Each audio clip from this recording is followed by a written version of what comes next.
Suaraku jelas. Suara Bang. jelas. Suaraku Ya, jelas.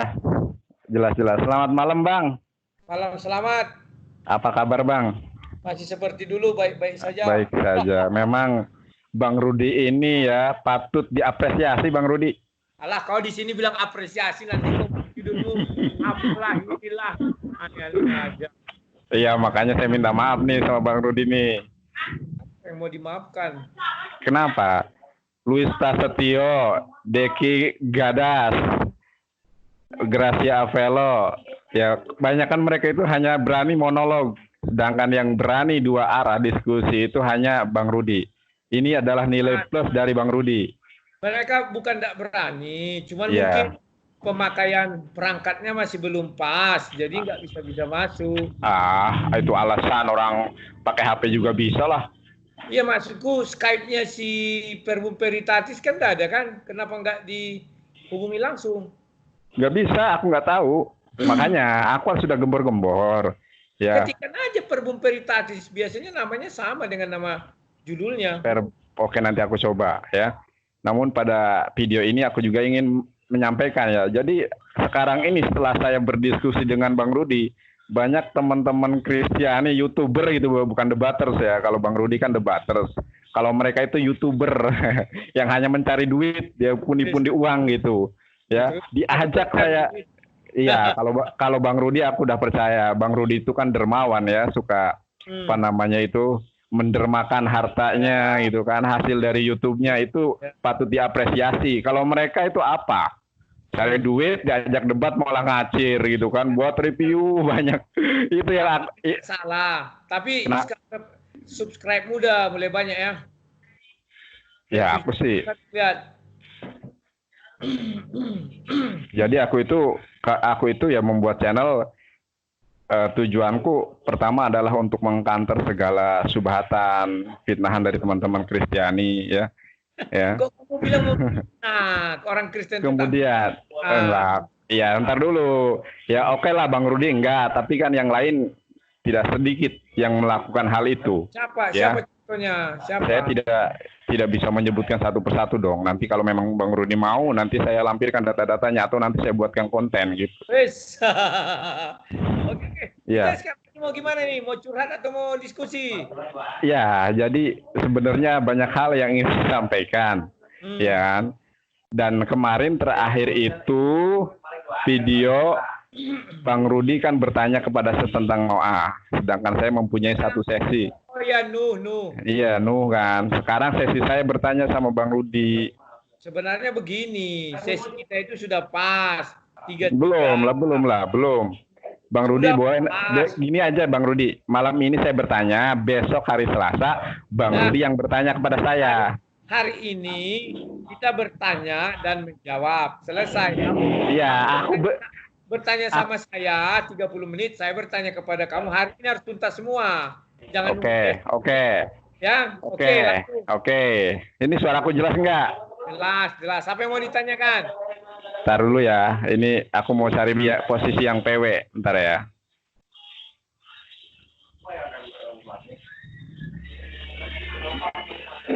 Bang Rudi bisa bahasa Yunani? Itu terus. Enggak. Bisa. Kenapa? Siapa tahu gitu loh. Kenapa saya bertanya ini, siapa tahu Bang Rudi mendapatkan udahlah mendapatkan apa namanya berkat gitu kan. Ilham roh sehingga akhirnya ujung-ujung basa-basi aja. Ya, oke. Bang Rudi bisa bahasa Ibrani?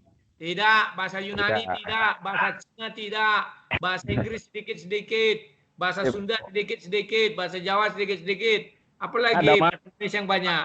Kumaha damang? Damang, saya. Bahasa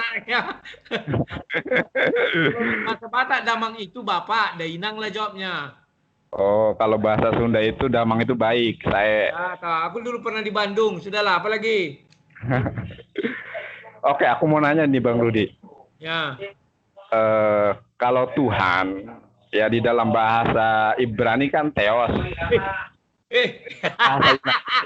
Harus dibaptis ini kawan-kawan. Dia bilang Theos lagi nih. Aku kritik kamu dikit ya Nander ya. Begini loh. kamu menggunakan Yohanes 20 ayat 17. Dan itu Iya. kamu tinggalkan. Kenapa Yohanes 20 ayat 28 kamu tolak-tolak sama si Kepas Lim? Ya, makanya. Kalau kamu terima satu ayat masih dalam satu. Bang Rudi. Surat itu kamu terimalah. Sebenarnya ayat ini mau saya ulas atau mau saya diskusikan dengan mereka yang mempunyai latar belakang pendidikan STT sekolah teologi biar lebih seru gitu loh ya. Gak mampu kau, sudahlah. Apa kau tanya sama aku mau bahasa Ibrani, ayo. Aku bukakan ini apa? Yang mana? Taruh dulu ya. Apa namanya? Tadi saya mau mendiskusikan masalah ini tuh dengan mereka yang jebolan sekolah tinggi teologi gitu kan, pendeta. Bang Rudi jangan mengatakan tidak mampu. Nyatanya Pak Pendeta Torosoki, saya juga sering berdiskusi dengan Pak Pendeta Budi Asali waktu itu via WhatsApp. Lah. Nyatanya biasa-biasa aja sebenarnya. Aku sudah dengar WhatsAppmu dengan si Lamsen Nebaho. Kan kena kau di situ kan. Kau mengutip tetap Yohanes, datang Lamsen. Apakah kau mengakui Yohanes itu? Jadi kamu bilang tidak, terus kenapa kamu buat takarannya kepada saya? Lamsen nggak ada apa-apanya. Bukannya aku sudah nonton, udahlah. Semua orang bisa melihat. Terserah, itu kan netizen yang menilai. Oke, kembali ke pertanyaan saya. Nah, pertanyaanmu apa? Kalau theos itu bahasa Yunaninya, kebalik. Tuhan kalau dalam bahasa Yunaninya kan theos. Kalau Tuhan dalam bahasa Ibrani apa, Bang Rudi? Tuhan dalam bahasa Ibrani. Aku bingung lihat kau nih. Nanti jadi nama Tuhan seperti Yahweh, Elohim, Adonai, kayak begitu kan? Jadi begini. Gunanya apa? Ya, makanya aku tanya supaya tercerahkan. Aku kan di kamus bahasa Indonesia, di kamus Alkitab lain lagi. Kalau dibilang Yahweh itu adalah sebutan Tuhan dalam bahasa Ibrani, bukanlah kamus apa Bible. Iya. Tuhan di dalam bahasa Ibrani itu Adonai, Yahweh. Jadi kan di dalam. Tapi coba kamu buka kamus Bible, kamus Alkitab di belakang. Yahweh itu adalah Tuhan dalam bahasa Ibrani. Terus apa lagi? Jadi begini, sebenarnya Yahweh. Jadi kan gini, di dalam 10 Commandment, 10 perintah Tuhan, jangan menyebut nama Allahmu secara sembarangan. Ya. Akhirnya orang-orang Yahudi sakralkan nama Yahweh tersebut. Saya sering berdiskusi juga di WhatsApp dengan orang-orang Yahudi. Kamu jangan salah. Dia bilang aku adalah aku. Ketika Tuhan bertemu Musa, maka orang Yahudi kalau mendengar kalimat aku adalah aku, mereka takut. Jadi aku kan kemarin ber-WhatsApp video call dengan salah satu member WhatsApp grup saya ya, Open Biblika. Loh, ya. Oh, kamu yang punya grup Open Biblika, bukannya siapa tanpa lagi? Ada KW-nya, KW2 ya. Oke. Grup WhatsApp Open Biblika, di situ tuh banyak ya debater-debater Kristen. Kalau Bang Rudi memang berminat nanti saya masukkan. Aku nggak suka. Saya admin di sana. Jadi itu dibuat oleh Viral Indonesia ya. Ada channel YouTube-nya dibuat. Kemudian saya jadiin admin. Jadi kalau Bang Rudi mau, ayo saya masukkan. Aku nggak punya WA. Oh, masa sih zaman sekarang WA. Jujur nggak punya WA. Nah, inilah HP-ku. Nggak percaya. Oke, terserah. Bang Rudi, aku kemarin bukan curhat sih, kita tanya gitu sama orang Yahudi yang di WhatsApp itu. Namanya tidak perlu aku sebutkan ya. Yakin kamu dia Yahudi? Ya, kalau memang Bang Rudi nanti mau, saya bilang ke orangnya, kalau Bang Rudi mau menghubungi yang bersangkutan silahkan tanya. Nanti ada lagi bilang dia rabi ini, udahlah pusing. Dia orang Jakarta. Tar dulu. Kamu tanyakan apalah. Lebih slow aja kita. Soalnya kalau debat dengan Bang Rudi sebelum-sebelumnya kan terlihat intonasi yang begitu tinggi, kemudian eyel-eyelan, rasanya tidak kondusif. Makanya aku itu sekarang mencairkan suasana agar diskusi kita itu lebih terarah ya. Sebagai orang yang akademis kan, masa eyel-eyelan, ngotot-ngototan kan enggak enak. Cuman dirimu terlalu banyak mengeluarkan kalimat-kalimat yang enggak perlu. Persingkat aja. Makanya harus ada regulasi. Ya buat apa? Kan harus 3 menit. Ketika aku berbicara, Bang Rudi diam. Berapa menit? ketika Bang Rudi berbicara, aku yang diam. Ya berapa menit? Jangan kau bilang diam terus lama-lama. Datang orang nanti, penggemarmu, apa cheerleadermu bilang, wah sang debater kalah nggak berani bicara. Kan aneh. Makanya kita batasi kalau memang mau dibuat regulasi berapa menit. Oke Bang Rudi, aku juga mau mengklarifikasi ya. Gak apa-apa kan? Apa yang mau diklarifikasi? Aku nggak ngapa-ngapa. Bang Rudi itu anak buahnya Bang Rudi. Soalnya anak buah Bang Rudi juga ternyata banyak yang ngefans sama saya. Mana ada anak buahku? Kau ini sering membuat apa? Aku kasih kemarin kau kesempatan. Bawa namaku. Tetapi tidak kuinginkan seperti itu. Aku nggak punya anak buah. Kecuali si Muslim. Maksud saya penggemar Bang Rudi. Jadi alhamdulillah Bang Rudi. Tahu dia penggemarku apa enggak? Tapi bukan anak buahku itu. Nggak perlu tahu siapa mereka, akan tetapi kan dari pengakuannya sendiri. Alhamdulillah Bang Rudi, dengan kita berdiskusi ini ya, saya mendengar entah ini betul atau dia akun fake atau akun asli gitu, saya nggak tahu. Tapi aku bilang si Joshua anak buahku, baru siapa orang Nias itu anak buahku. Mana ada anak buahku? Joshua itu memang berdiskusi dengan aku. Kenapa tidak kuat load? Karena argumennya itu argumen baling. Makanya aku upload ada kemarin orang dari Sangir itu dia bicara atas dasar kitab suci. Joshua kan tidak bisa bicara atas dasar kitab suci, tetapi atas logika. Kalau kita bicara kitab suci tak bisa bermodalkan logika terus.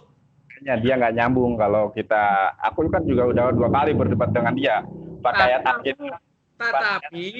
tetapi kau dalam hal itu mengatakan kau lebih hebat dari Rudi. Hebat dari mana?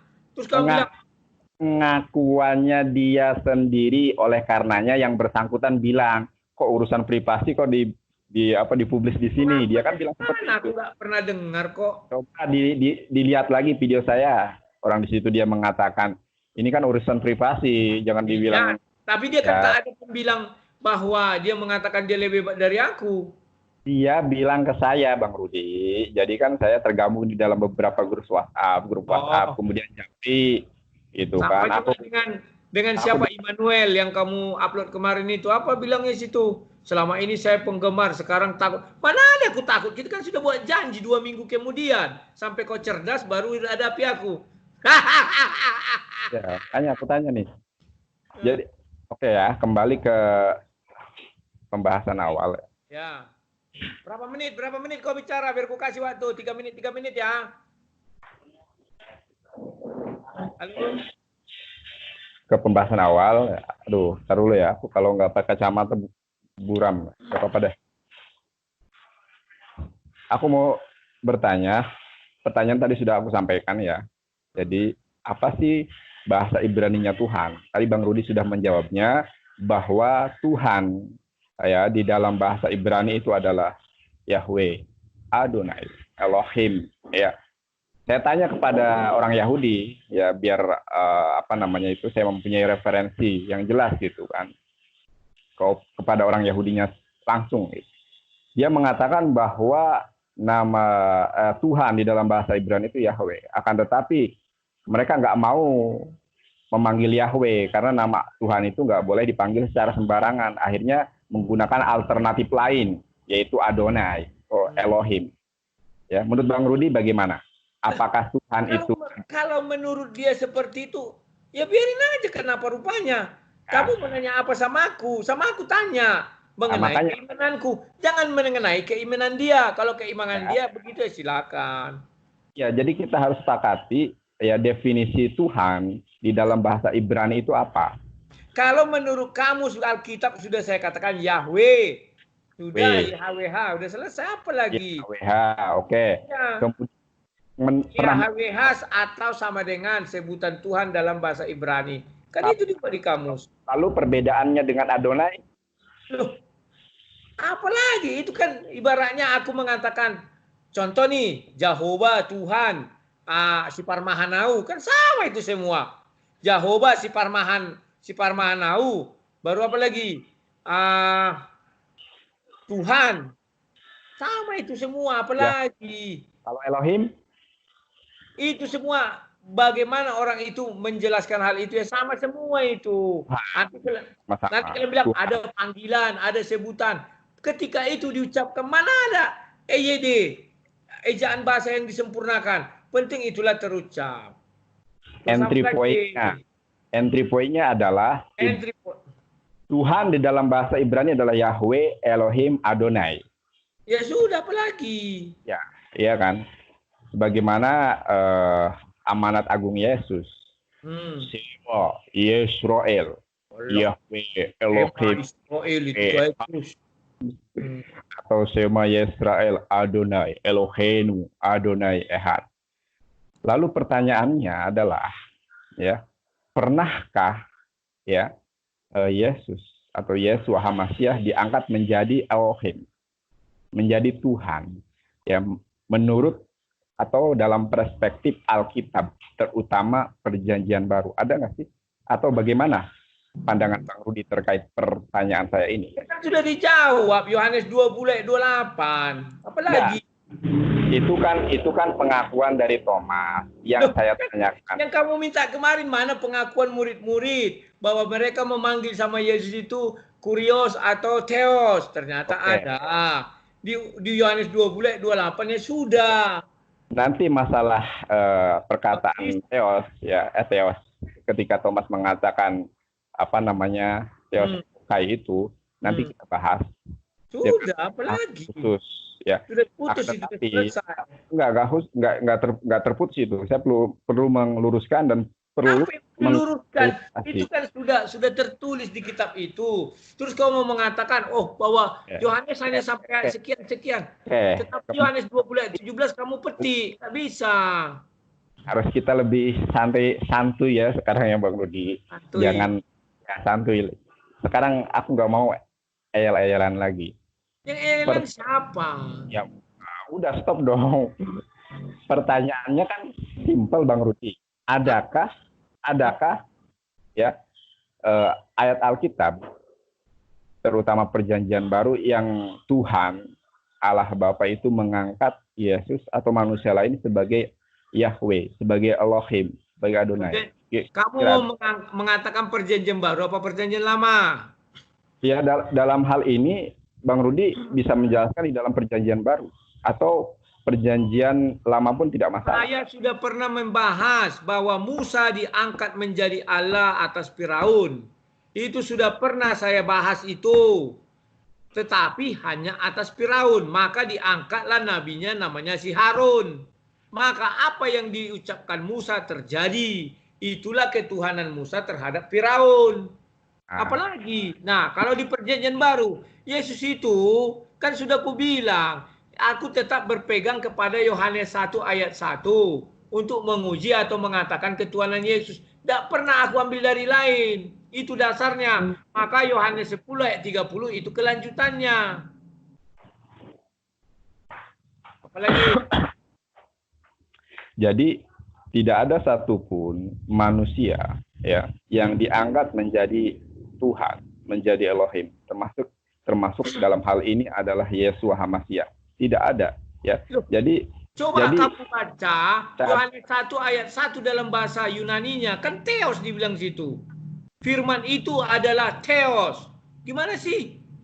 Itu kalau kita makanya perlu kita harus kita telah gitu. Lagi itu himne Platonisme. Iya, betul, itu himne Platonisme. Kenapa saya mengatakan demikian? Begini loh ya. Percaya bahwa nanti dibilang orang bahwa itu adalah tempat berhala. Gimana sih? Begini loh ya, Bang Rudi. Ketika perkataan Yesus itu, ini sudah saya ilustrasikan ya. Ketika perkataan Yesus itu kan bolnya merah, ya. Sedangkan perkataan yang lainnya, perkataan manusia lain, atau bukan perkataan Yesus dalam hal ini, bolnya hitam. Bol merah itu siapa yang membuat itu kau? Kok jadi kau yang mengatur? Ini loh ya, bukan mengatur. Ini kita harus berbicara fair, ya, by data. Dan kalau kita melihat Injil Yohanes 1 ayat 1 itu bukan perkataan Yesus. Ya, sama sekali. Yohanes adalah pembuka jalan untuk kedatangan Yesus. Maka dia mengucapkan itu kan tidak salah. Terus letaknya di mana gugatan? Saya nggak ada ngerti. terjadi sebuah logical fallacy, ketersesatan di dalam berpikir ketika Bang Rudi Sesatnya di mengatakan mana? bahwa Yohanes itu bukan. Yohanes yang Kenapa? mana? Bukan Yohanes murid Yesus. Kenapa? Ya, Yohanes murid Yesus. Sedangkan di dalam Ucapan itu adalah ucapan Yohanes Pembaptis yang dicuplik. Karena ayat selanjutnya kan jelas bahwa Yohanes Pembaptis, baca Yohanes 1 ayat 1 sampai seterusnya. Kubacakan sama kau atau gimana? bukan itu bukan tulisan Yohanes Pembaptis dan bukan Memang perkataan. bukan tulisan, anggaplah itu bukan tulisan Yohanes Pembaptis, tetapi kan ucapan Yohanes Pembaptis. Loh, sama dengan Al-Quran. Itu bukan pernah tulisan Muhammad. Jangan kau bilang Al-Quran tulisan Nabi Muhammad, kau berdosa. Nabi Muhammad tidak bisa menulis. Bukan, bentar ya. Tapi orang menuliskan. Apa Injil. buktinya? Sebentar. Kan aku Jigler menjawab pada bertanya. Apa buktinya itu ucapan Yohanes Pembaptis? Kan sudah jelas. Pada mulanya adalah firman. Itu ucapan Yohanes Pembaptis. Baru lihat, datanglah seorang yang diutus Allah nama Yohanes. Dia datang sebagai saksi. Ini kan menceritakan Yohanes Pembaptis. Gimana sih? Bukan Bang Rudi, bukan menceritakan Yohanes Pembaptis. Tidak ada kata-kata Yohanes Pembaptis. Jadi tulisan ayat 6, datanglah seorang yang diutus Allah nama Yohanes. Ia datang sebagai saksi memberi kesaksian tentang terang supaya ia menjadi percaya. Ia bukan terang itu tetapi harus memberi kesaksian tentang terang itu. Jadi ini kesaksian Yohanes Pembaptis. Nah, ya, ia datang kepada pemilik kepunyaannya, tetapi orang kepunyaannya itu tidak menerimanya. Tetapi semua orang yang menerimanya diberinya kuasa supaya menjadi anak Allah, yaitu mereka yang percaya dalam namanya. Orang yang diperanakkan bukan dari darah dan sebagainya. Ini kan cerita tentang Yohanes Pembaptis datang, baru ke ayat ke-19. Inilah kesaksian Yohanes ketika orang Yahudi dari Yerusalem mengutus beberapa imam dan orang Lewi kepadanya untuk menanyakan dia, siapakah engkau? Ia mengaku dan tidak berdosa, katanya, aku bukan Mesias. Itu Yohanes Pembaptis. Gimana sih? Coba telaah dari ayat awal sampai dengan akhir. Bahkan ya Bang Rudi, Injil Yohanes itu ya penulisnya masih belum teridentifikasi. Ya. Jadi kalau Bang Rudi mengatakan bahwa itu adalah perkataan atau tulisan Yohanes Pembaptis, ya, itu sebuah kekeliruan yang sangat besar. Nandar, kau kalau mengidentifikasi, apa yang bisa kau buat andalanmu untuk mengidentifikasi bahwa kau mendalilkan bahwa itu bukan identifikasi untuk Yohanes Pembaptis. Apa dasarmu? Coba sekarang Bang Rudi buka ya akhir dari pasal Yohanes. Coba sekarang. Tunggu, ulang. Ulang. Sekarang buka Injil Yohanes pasal terakhir. Yohanes pasal terakhir. Ya, 21 kalau nggak salah itu ayat ke-24 5. Terus apa yang mau di situ? Ya, baca aja. Masih banyak hal-hal lain lagi yang diperbuat oleh Yesus, tetapi jikalau semuanya itu harus dituliskan satu persatu, maka agaknya dunia ini tidak dapat memuat semua kitab yang harus ditulis itu. Terus apa masalahnya? Coba ayat kedua, ayat ke-20 dari ayat ke-24. 24. Dialah murid yang memberi kesaksian tentang semua ini dan telah menuliskannya, dan kita tahu bahwa kesaksiannya itu benar. Apalagi sudah benar kesaksiannya itu. Pertama yang ingin saya sampaikan bahwasanya ya Injil Yohanes itu tidaklah ditulis oleh Yohanes bin Zebedes, saudara Yakobus. Ya, siapa yang nulis? Siapa yang nulis?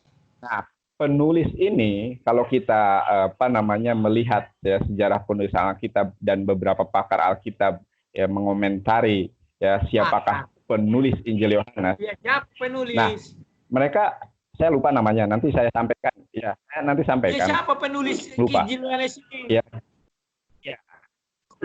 Injil Yohanes ini ditenggarai tulis. Ya, oke. Penulis Injil Yohanes ini ditenggarai adalah orang lain. Bukan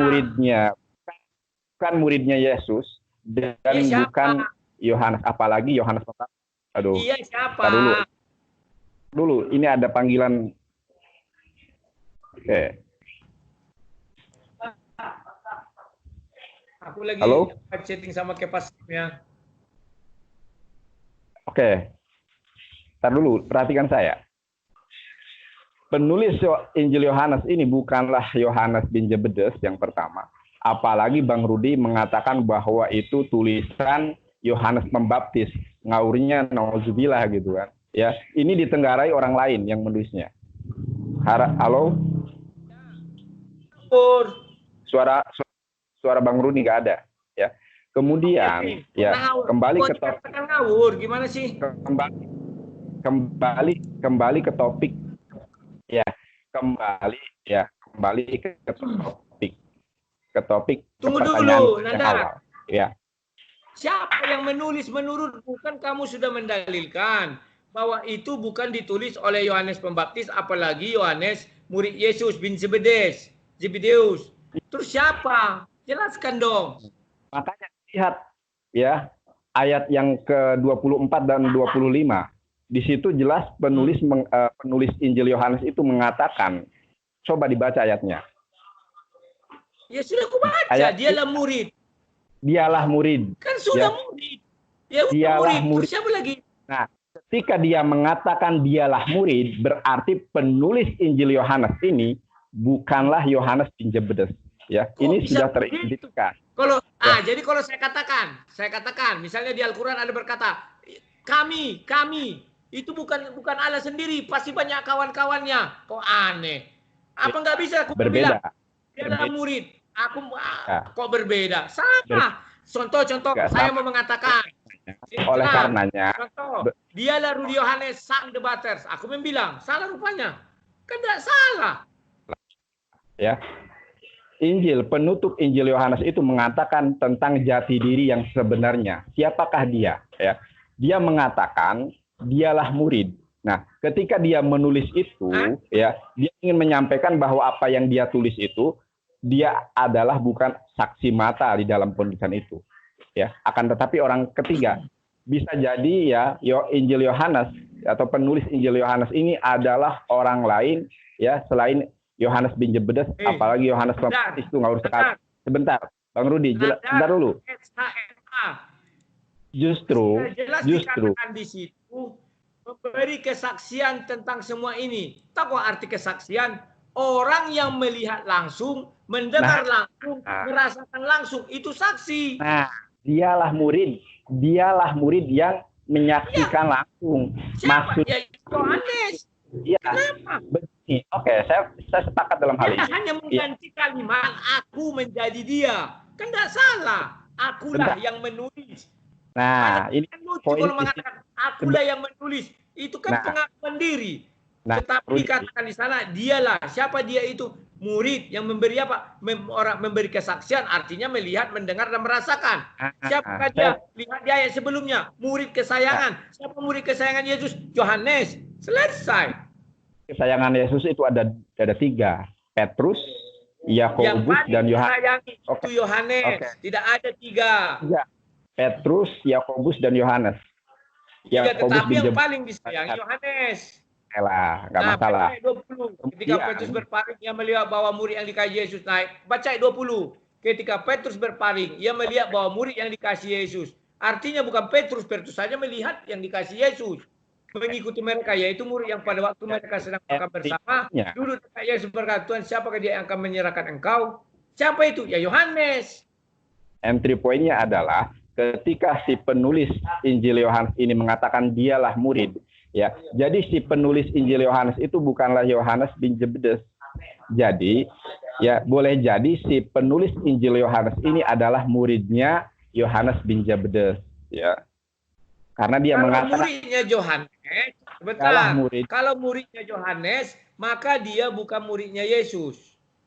Iya, maksudnya kan jadi gimana? Kalimat itu dia tidak penyaksi, dia tidak menyaksikan. Makanya di dalam ayat itu digunakan kata ganti orang ketiga, dialah murid. Jadi si penulis Injil Yohanes ini mengatakan bahwa Yohanes itulah yang menyaksikan. Sedangkan si penulis Injil Yohanes hanya menuliskan apa yang dia dengar dari gurunya, yaitu Yohanes bin Zebedes. Oke, sebenarnya Sebenarnya gurunya. Kalau murid Yohanes, dia tidak menyaksikan hal itu. Ngerti nggak kau? SHMH. Bahwa siapa, apa arti saksi? Melihat, mendengar, dan merasakan. Begini, saya ilustrasi. Kalau mendengar dari orang, itu bukan saksi. Saya ilustrasikan. Saya berdiskusi dengan Bang Rudi, ya kan? Kemudian saya menceritakan perdiskusian ini kepada murid saya, ya. Nah, si murid saya ini dia menulis tentang apa yang saya alami. Nah, posisi saya di sini adalah murid Yesus, katakanlah seperti itu ya. Paham nggak? Jadi si penulis Injil Yohanes, tapi tidak menyaksi, tidak bisa jadi bersaksi itu. Aduh, Nandar, ngerti nggak kamu arti saksi? Iya, saya tahu. Begini loh, Bang Rudi. Kamu saksi tahu nggak saksi? Tahu banget saya orang hukum kok. Apalah saksi? Begini. Coba kalau tahu. Ntar dulu, jangan kemana-mana dulu. Halo, kok putus? Ya begini, aduh, Bang Rudi. Ya apalah saksi? Jelaskan. Bentar dulu. Bisa nggak orang yang tidak melihat? Bisa nggak orang yang tidak melihat jadi saksi? Nggak bisa. Gimana sih? Oleh karenanya karena si penulis Injil Yohanes itu bukanlah saksi, dia mengatakan dialah murid. Jadi ketika si penulis Injil Yohanes ini mengatakan dialah murid, nah yang dimaksud oleh penulis Injil Yohanes adalah Yohanes bin Zebedes. Si Yohanes bin Zebedes inilah yang memberikan kesaksian, akan tetapi penulisnya bukan si Yohanes bin Zebedes. Itu yang pertama. Sebenarnya kita kembali ke pertanyaan saya ya, Bang Rudi. Jadi pertanyaan saya bukan ini. Oke, biar tidak melebar kemana-mana. Paham? Kok paham? Mana paham aku? Kan tidak salah kalau aku bilang dialah. Contohnya aku mengatakan kan, aku berbicara sama orang yang waktu aku ngasih sedekah. Ini dari siapa, Pak? Dari dia. Siapa? Ada di sana orang di Simpang Pokok Jekol namanya si Rudi. Nggak salah, padahal aku yang ngasih. Nggak salah. Saya ilustrasikan ya. Si Yohanes bin Zebedes. Kau paksakan. Sebentar. Lalu kau paksakan tidak. Begini Nandar, sebentar. Kalau kau bilang dia itu muridnya Yohanes, artinya namanya juga Yohanes. Yohanes punya murid namanya Yohanes, kan gitu. Gimana sih? Karena ini namanya Injil Yohanes. Begini Bang Rudi. Yohanes itu gini loh ya, Yeshua HaMasyiah itu mempunyai murid. Ya, namanya Yohanes bin Zebedes. Nah, si Yohanes bin Zebedes ini punya murid namanya Yohanes juga. Bukanlah. Sebentar, dengarkan saya dulu. Sebentar, itu Yohanes bin surat Yohanes. Maka kalau kau membilang bukan Yohanes bin Zebedeus itu membuat, maka kau harus bisa buktikan siapa murid Yohanes. Apakah ada murid Yohanes lagi namanya Yohanes? Kayaknya Bang Rudi, coba perhatikan. Cermati dulu ilustrasi saya. Dengarkan dulu Bang Rudi. Saya pengen kita lebih kondusif kali ini ya. Aku mengerti maksudmu. Artinya sebentar. Artinya kitab Yohanes. Salah pemahaman. Sebentar. Karena aku mesti menjawab. Masa kau menjawab? Kau bertanya sendiri, kau jawab sendiri. Aku kan menjawab. Biarkan aku menjawab. Aku mengerti maksudnya bahwa yang menulis kitab itu bukannya Yohanes bin Zebedes, tetapi muridnya Yohanes bin Zebedes.